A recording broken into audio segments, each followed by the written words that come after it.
If, in the ancient world, all roads led to Rome, then in the modern world of high-speed transport, all roads should lead to the Roman city of Le Mans.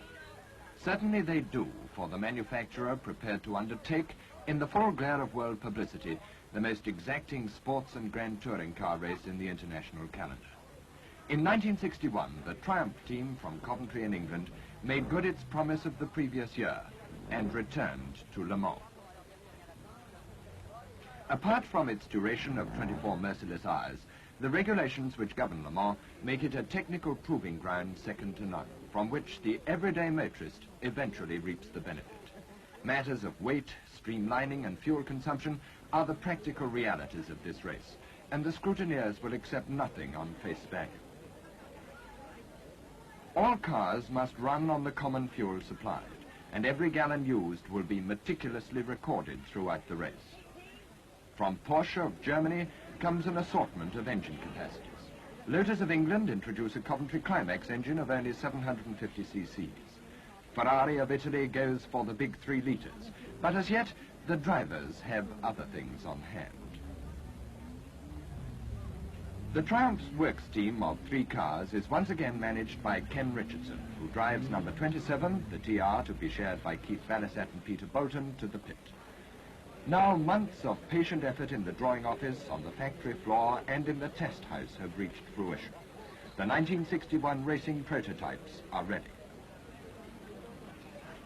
Naturally, old friends and neighbours have come along for the christening. Norman Garrett, Peter Harper, Peter Jopp and their Sunbeam Alpines.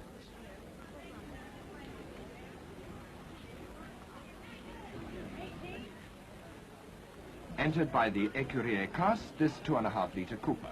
Twice in the past, their Jaguars have won for Scotland.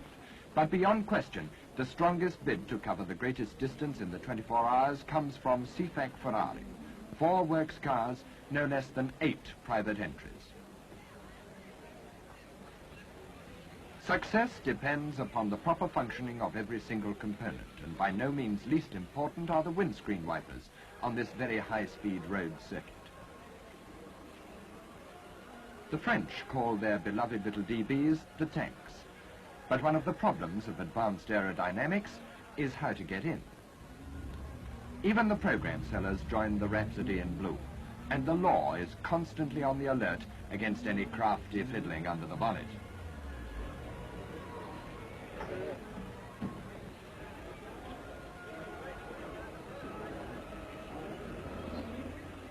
In the front row of the pit, the elite.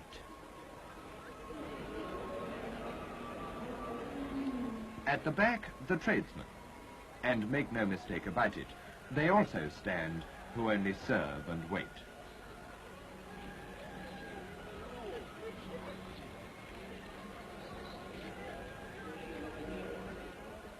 And on the subject of balancing,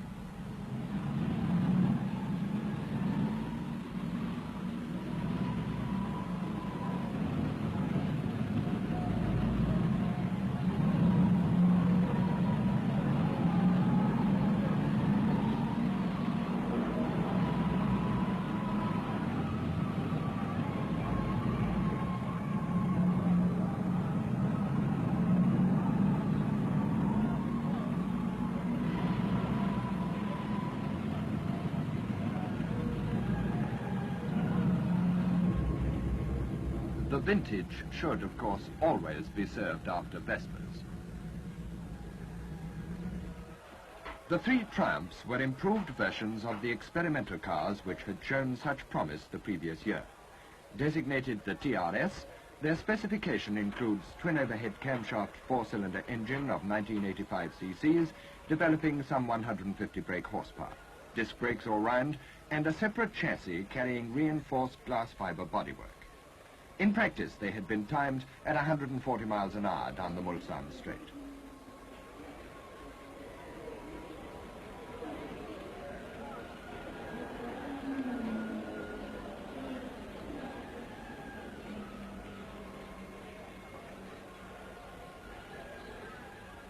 Meticulous regulations govern the pit work at Le Mans. To every competing car, an official is appointed. Called the plambeur, his job is that of technical referee. His presence and his seals ensure that no refueling is done except in the pit. There the engine must be switched off and only restarted with the self-starter. Oil or water may only be replenished after the completion of 25 consecutive laps. No single driver may be at the wheel for a total of more than 14 hours, and not more than 2 mechanics may work on the car at any one time. If you break these rules or any of the official seals on the filler caps, you'll be drummed out immediately. A full 2 hours before the start of the race, the ceremonies begin.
Jim Clark in the Border Reivers Aston Martin makes a brilliant start. Behind him, Roy Salvadori, then the Grand Touring Astons, and Sterling Moss with the blue GT Ferrari.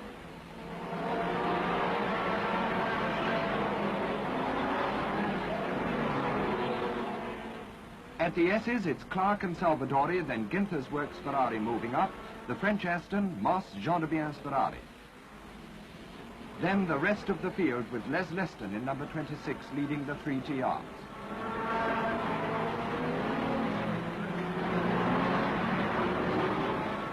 The 3-litre Healey and the 750 Lotus are slow away, and the pit personnel regroup for their 24-hour vigil.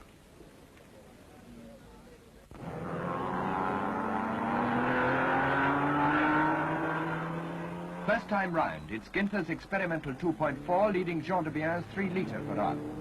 At the S's, Jim Clark is still third. Moss has his lights on, and Hanscon on the Cunningham Maserati is ahead of Roy Salvador.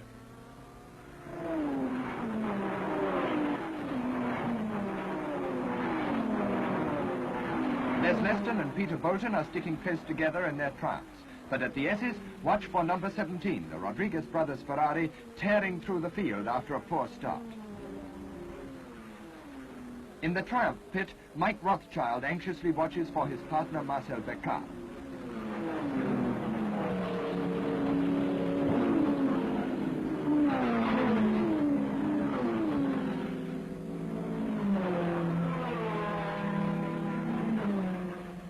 Leston and Bolton weave through the field in close company, and Becker's TR number 25 is not far behind. The Triumphs are running to a plan. With a target average of over 91 miles an hour to make good, they are already gaining handsomely with every lap.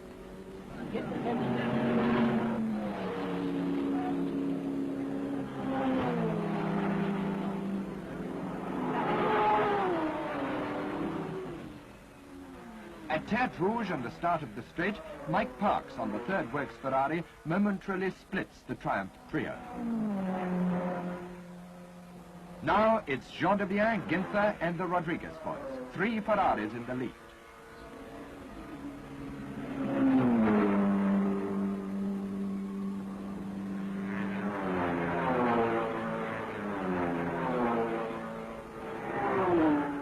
The Triumph drivers, Peter Bolton, Les Leston and Marcel Beccar, are all old hands at Le Mans.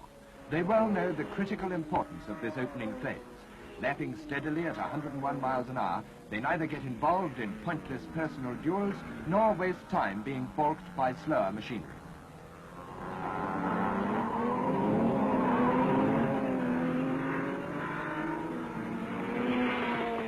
The Rodriguez Ferrari number 17 is a private entry from the North American racing team, and now it heads the works cars in this furious battle for the lead. The first routine stop, Walter Hansken with the Cunningham Maserati 3-litre, the principal hope of the United States. Hansken retains the wheel after refueling.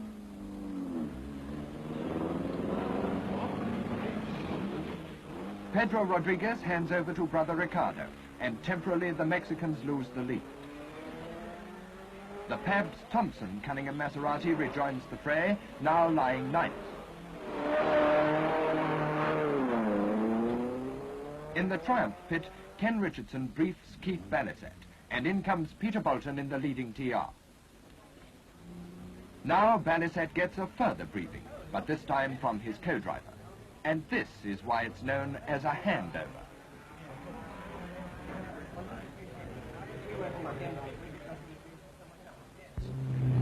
Immediately, Les Leston comes in, followed by Marcel Beccar, and the pit organization moves smoothly and swiftly into action.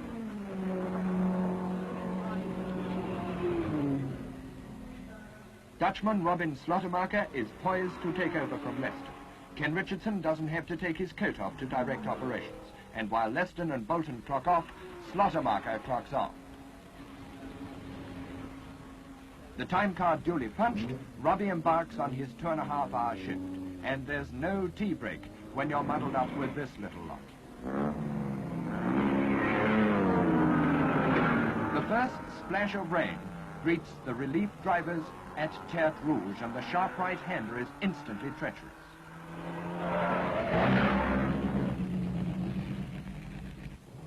Immediate action by the marshal, but for Walter Hansken and the leading Cunningham Maserati, all is lost when lying 5th. Mind you, for a man reported to have a fractured arm, Hansken, though blooded, seems remarkably unbound. But it's a sad blow for Briggs Cunningham, whose Le Mans efforts seem to win little more than admiration. Number 18, Sterling Moss, now leads the Grand Touring cars, lying 4th. And this time it's Baghetti's works Ferrari who temporarily breaks up the Triumph trio.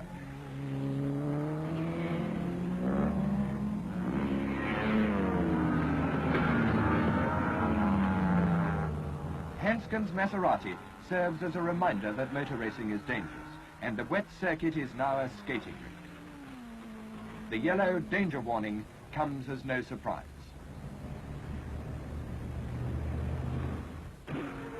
The fast right-hander after the pits has claimed another victim. Bruce Halford injured and the Ecos Cooper written off. But at the pits, business as usual. Team manager Norman Garrett and timekeeper Jackie Reese grimly watch the Hopkirk Jock Alpine through its refueling stop. In fact, this car is unfortunately later to be disqualified under the rigid technical regulations. But in comes the other Alpine, driven by the rally partnership of Peter Harper, and instantly the drivers exchange limericks.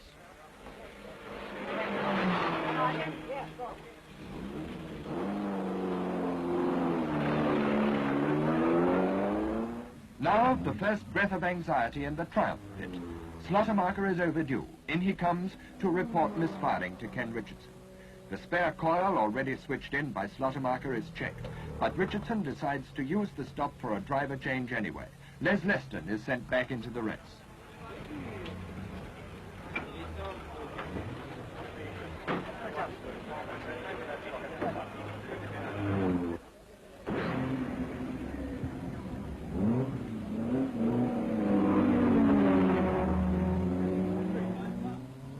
Now Phil Hill has taken over number 10 and struggles to stay ahead of Rodriguez. But here's a nasty moment for Meres.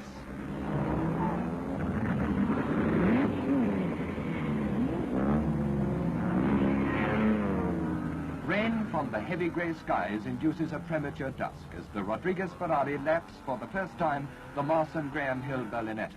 And after 4 hours of racing, the saloon lies fifth with 54 laps. The Works Ferraris are first, third and fourth. Rodriguez second, 1 1/4 minutes behind Phil Hill.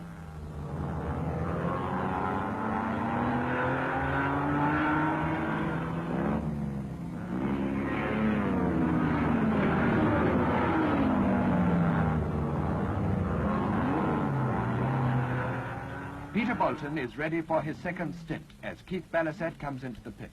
The Triumph drivers have taken the terrifying slippery circuit in their stride.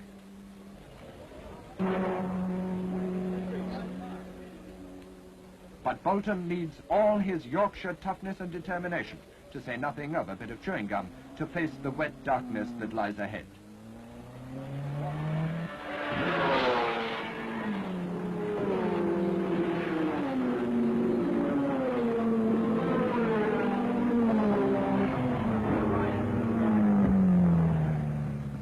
Throughout the night, the battle for the lead raged on. Wheel to wheel, lap after lap, averaging over 122 miles an hour in the dark, the Rodriguez brothers fought the works cars for every yard. In the big car class, it was a Ferrari benefit, though Sterling Moss went out at 1 a.m., a fan blade having severed the radiator hose, and Jim Clark and Ron Flockett's Aston had been wheeled away. Even the electronic brain calculating the positions got a headache, as the situation in the classes became more confused. But it was clearly to be a bitter battle for the team prize, as official retirements came in and the field was whittled down to 37 runners.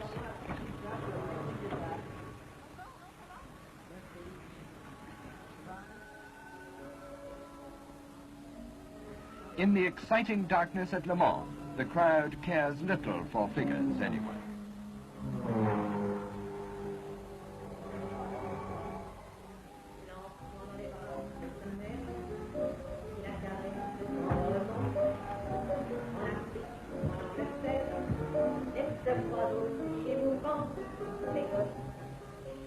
Though that sort of figure, of course, always retains its interest.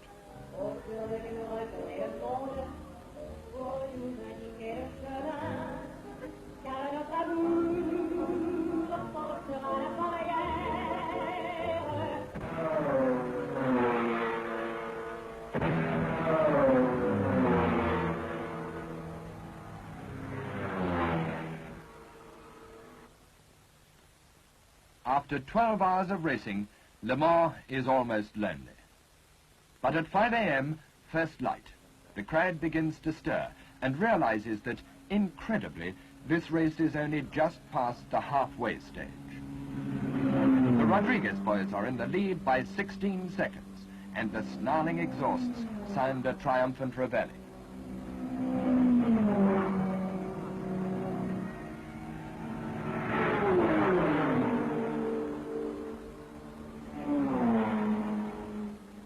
But this is continental Europe, and it is Sunday.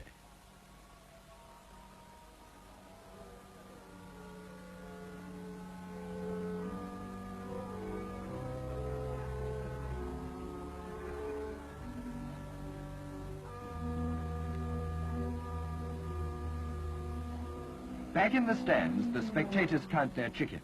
That was number 27, there's number 25, and there's 26.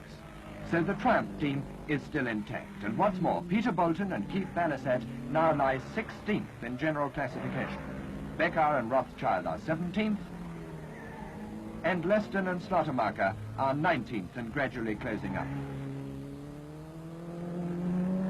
Only 4 of the 8 GT Ferraris are left, but these two, Noble and Bianchi, are fighting each other for 6th place and the Grand Touring lead.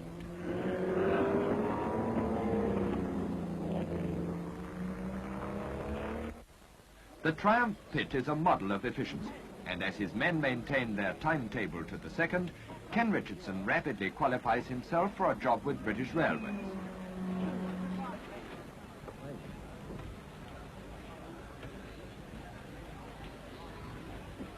Peter Bolton and Keith Balasat are brilliantly paired, but probably the hero of the hour is Les Leston. A leg muscle torn at the start is causing him excruciating pain with every move. But as Balasat calmly takes over number 27 at 7 a.m., there's drama down the road. The Rodriguez car has lost almost 20 minutes at its pit. The electrical trouble, which had temporarily slowed Slaughtermarker the night before, has dropped the Mexicans from 1st to 4th place, 5 laps behind the leaders. Now down in the S is further drama. The Beckard-Rothschild Triumph suddenly spurts oil smoke, but the engine sounds clean enough. At once, Mike Rothschild is called into the pits, where his arrival is anxiously awaited.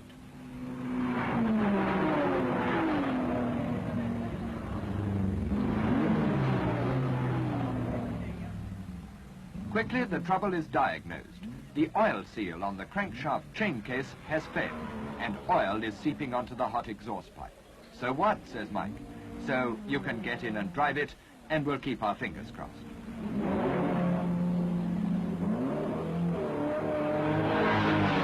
Meantime, the 2.5-litre Cunningham Maserati, with Briggs himself and Kimberley at the wheel, is plying steadily on. The blue and white American cars are popular at the circuit, and the fact that an American driver, Phil Hill, now shares the leading car is in no small measure due to the sporting determination of Briggs Cunningham, who pioneered this European trail for his countrymen. The little French cars battle as usual for their handicap, but once again, the excitement of the race is focused on the leaders. Phil Hill and Jean de Bien are still under heavy pressure, for the Rodriguez brothers in Ferrari 17 are carving away their lead. Number 7, the Cunningham 3-litre Maserati, is now 5th, for the Ginther and Von Tripp's Works Ferrari has run out of fuel. Meantime, to his immeasurable relief, Mike Rothschild completes his tour of duty. The Triumph, though smoking heavily, has not yet developed a cough, and the mechanics almost welcome the crisis as a challenge to their skill at first aid.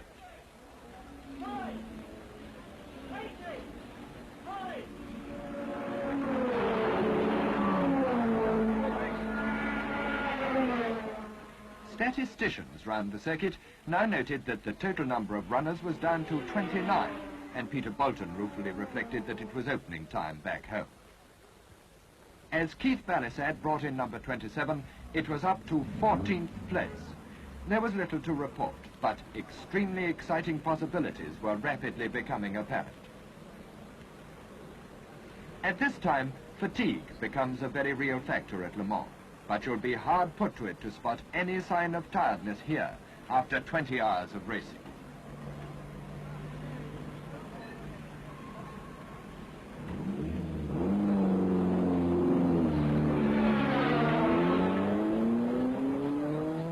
Mike Rothschild again takes out the smoking number 25.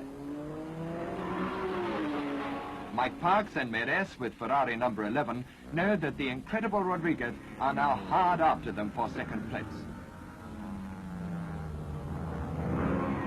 Aware of the ferocious Ferrari battle, the Triumph team gives a demonstration of the courtesy which exists between top-flight racing drivers. Rodriguez, about to take Mike Parks, is now only 3 laps behind the leader and gaining fast, while others lose slowly.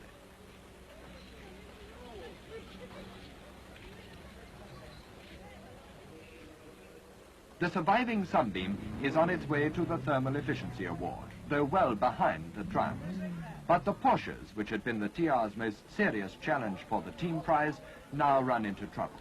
The 1700 of Joachim Bonnier and Dan Gurney has its flywheel come adrift. The bearded Bonnier has his coat on in readiness to go home, but first there must be a thorough investigation on the spot.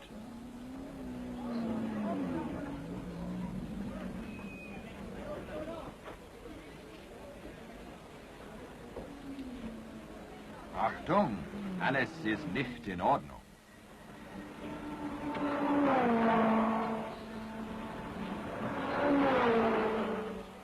Eventually, the Porsche of Lange and Bonn goes out again, though now behind the triumph of Bolton and Balisette.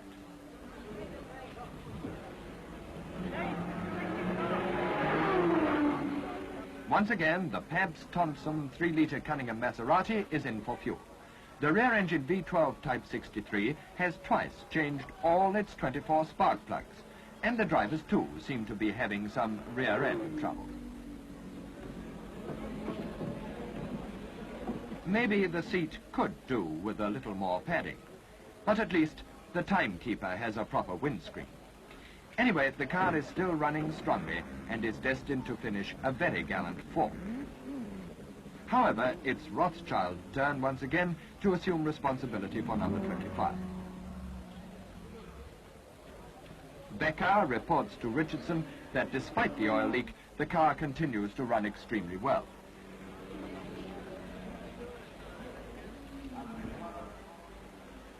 And as the fuel tank is resealed, the triumphs continue as an unbroken team of 3 cars, although the situation is not without anxiety.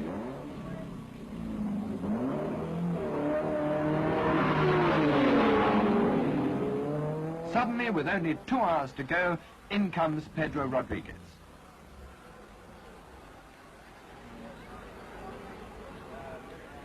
But there's no fire to extinguish, except the flame of a gallant and forlorn hope. After 22 hours of desperate struggle against overwhelming odds, the Ferrari, entered by the North American racing team, succumbs to the pace which its own drivers have set. But the little Mexicans, Pedro and Ricardo Rodriguez, have won the hearts of 250,000 spectators and the admiration of every motorsport enthusiast in the world. Sterling Moss knows how it feels to be beaten by misfortune, and Pedro realizes that he was making up enough time for it to have been just possible to win. But they're sportsmen as well as fighters, these brave little Mexicans, the Rodriguez brothers. Now Mike Parks comes in, secure in 2nd place at his first Le Mans. As the Belgian Billy Maires takes over the last spell from the Englishman, they are 4 laps behind their teammates in the lead, but a clear 9 laps ahead of their nearest pursuer.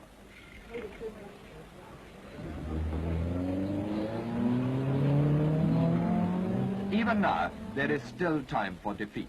The Healy 3000 of Beckett and Stoop comes to rest as the vanquished Rodriguez car is saluted by the crowd.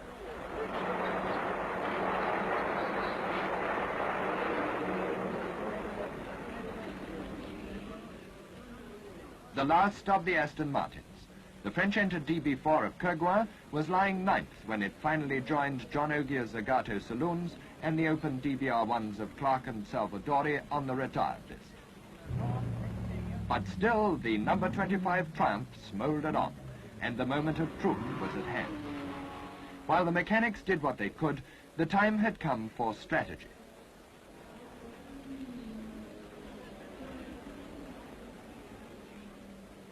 Team manager and chief engineer confer, and Ken Richardson shoulders a heavy responsibility. At the Ferrari pit too, this is an anxious time.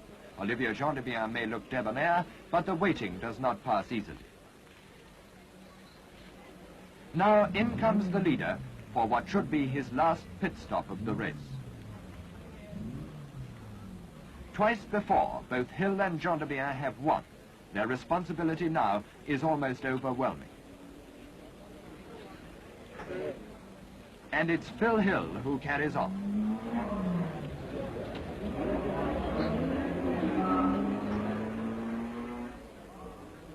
At the Triumph pit, number 25 is still stationary, and every British spectator holds his breath.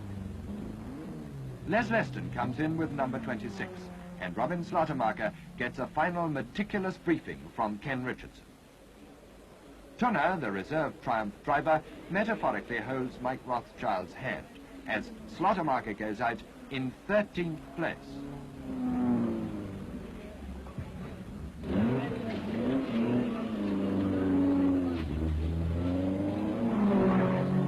Now Peter Bolton brings in the leading TR and gets a hand from his co-driver Keith Ballaset.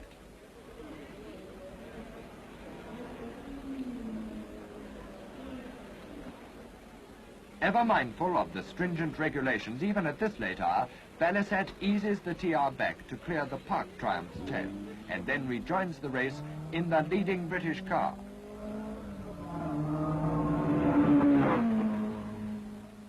But now there's a buzz of interest round the pits. Number 25 is once again refueled. So much time have the Triumphs gained against their minimum qualifying average speed that Ken Richardson has deliberately held the car at the pits to be sure of its finishing. And this the knowledgeable crowd appreciates. The closing hour. In the back of their pit, the Triumph mechanics relax. They've done their job, none better, and now is the time to check up on what the rest of the world's been up to.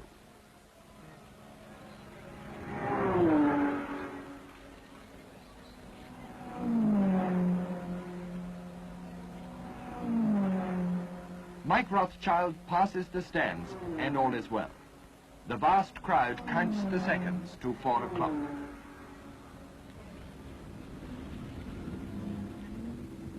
And there it is. 24 hours of concentrated motor racing history have passed. In the order that they finished, the 3 Triumphs crossed the line, the only complete team of 3 cars to do so. Phil Hill brings home the winning Ferrari with a record 2,782 miles in the 24 hours. Mike Parks and Meres are second, some 24 miles behind. But the 4 little special delivery drivers are going to have a hard time getting through that lot. Keith Ballaset is joined by the now immaculate Bolton. They finish 9th in the highest placed British car at 98.9 miles an hour for the 24. The gallant Les Leston, now suffering intense pain, is supported literally by his partner Slaughtermarker. They finish 11th at 97.1, and Mike Rothschild and Marcel Beccard are 15th in number 25, slowed but still easily qualified at 91.2, despite the broken oil seal. It's thumbs up all the way, and the international team of Triumph drivers, British, American, Dutch and French, have added a great achievement to their individual brilliant careers. The 3 Triumphs, which came to Le Mans, did exactly what was expected of them, by achieving a target of speed and reliability unequaled in the race. This indeed was Triumph at Le Mans.